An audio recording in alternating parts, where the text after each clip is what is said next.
सीधी बात करता हूं, क्या टीम इंडिया ने डिसाइड कर लिया है कि अब कोहली और रोहित का टाइम खत्म? क्योंकि जो चेंजेस अभी हो रहे हैं ना, वो नॉर्मल ट्रांजिशन जैसे बिल्कुल नहीं लग रहे, कोई क्लियर अनाउंसमेंट नहीं, लेकिन धीरे धीरे सब कुछ बदल रहा है। और सबसे इंटरेस्टिंग बात, ये सब शुरू हुआ एक मीटिंग के बाद। अब जरा ध्यान से समझो, ऑस्ट्रेलिया टूर के बाद क्या हुआ? परफॉर्मेंस उतना स्ट्रांग नहीं रहा, क्रिटिसिज्म बढ़ा, मीडिया में सवाल उठने लगे। और ऐसे टाइम पर सिस्टम क्या करता है? रिव्यू। लेकिन इस बार ये सिर्फ रिव्यू नहीं था, ये प्लानिंग थी, long term planning. Team India अगले 5-7 साल कैसे दिखेगी, कौन टीम का कोर बनेगा, किसे बिल्ड करना है और किसे धीरे धीरे साइड करना है। यहीं से पूरा गेम चेंज होता है। अब यहां सबसे बड़ा सवाल आता है, जब फ्यूचर की बात होती है तो क्या पास्ट अचीवमेंट्स मैटर करते हैं या सिर्फ फ्यूचर पोटेंशियल? नाम लो विराट कोहली, रोहित शर्मा, ये सिर्फ प्लेयर्स नहीं हैं, ये इंडियन क्रिकेट का पूरा एरा है। एक ने अग्रेशन सिखाया, दूसरे ने स्टेबिलिटी दी, लेकिन क्रिकेट का एक रूल है, कोई भी प्लेयर परमानेंट नहीं होता। और शायद यही पॉइंट यहां अप्लाई हो रहा है। अगर तुम रीसेंट पैटर्न देखो तो चीजें धीरे धीरे शिफ्ट हो रही हैं। नई कॉम्बिनेशंस, यंग प्लेयर्स को लगातार चांसेस, सीनियर प्लेयर्स का रोल थोड़ा चेंज। ये सब रैंडम नहीं है, ये डिजाइन है, प्लानिंग है। अब न्यू जनरेशन को देखो, शुभमन गिल, यशस्वी जायसवाल और भी यंग कोर, इनका अप्रोच अलग है। ये फियरलेस खेलते हैं, इनका इंटेंट शुरुआत से क्लियर होता है, ये वेट नहीं करते, ये अटैक करते हैं। और सबसे इंपॉर्टेंट, इनको टाइम दिया जा रहा है। क्यों? क्योंकि फ्यूचर इन्हीं के अराउंड बिल्ड करना है। अब यहां एक चीज बहुत क्लियर है, ये डिसीजन किसी प्लेयर के खिलाफ नहीं है, ये डिसीजन सिस्टम के फेवर में है, टीम के फेवर में है।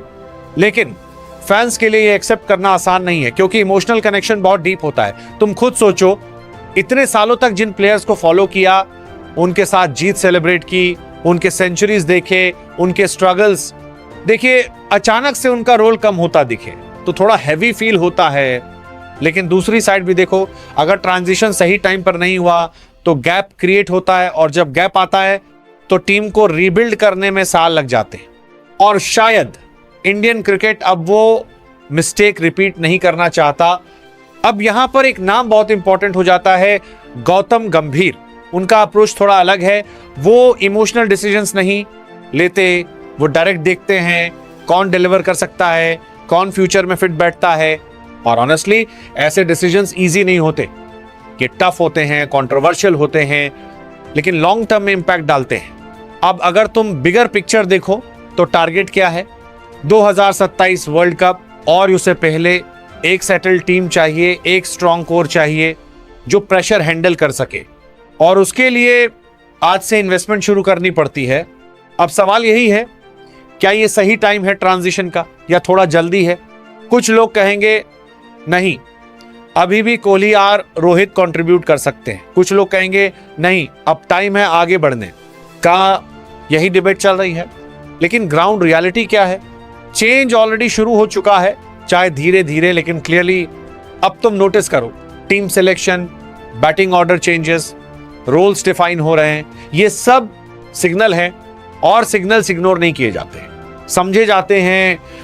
तो अब फाइनल सवाल, टीम बड़ी है या प्लेयर्स? क्योंकि अल्टीमेटली टीम को आगे बढ़ना ही होता है। और शायद इंडियन क्रिकेट ने डिसाइड कर लिया है कि अब नेक्स्ट चैप्टर शुरू करना है, स्लोली, स्मार्टली, विदाउट नॉइज। और यही चीज इसे इंटरेस्टिंग बनाती है, क्योंकि चेंज लाउड नहीं है लेकिन पावरफुल है। और जो आने वाला है वो डिसाइड करेगा कि ये डिसीजन मास्टर स्ट्रोक था या मिस्टेक। अब तुम बताओ, तुम्हारे हिसाब से क्या सही है, टीम फ्यूचर या लेजेंड्स को थोड़ा और टाइम? कमेंट में जरूर बताना। और अगर ऐसे ही डीप क्रिकेट कॉन्वर्सेशंस पसंद हैं तो लाइक करो।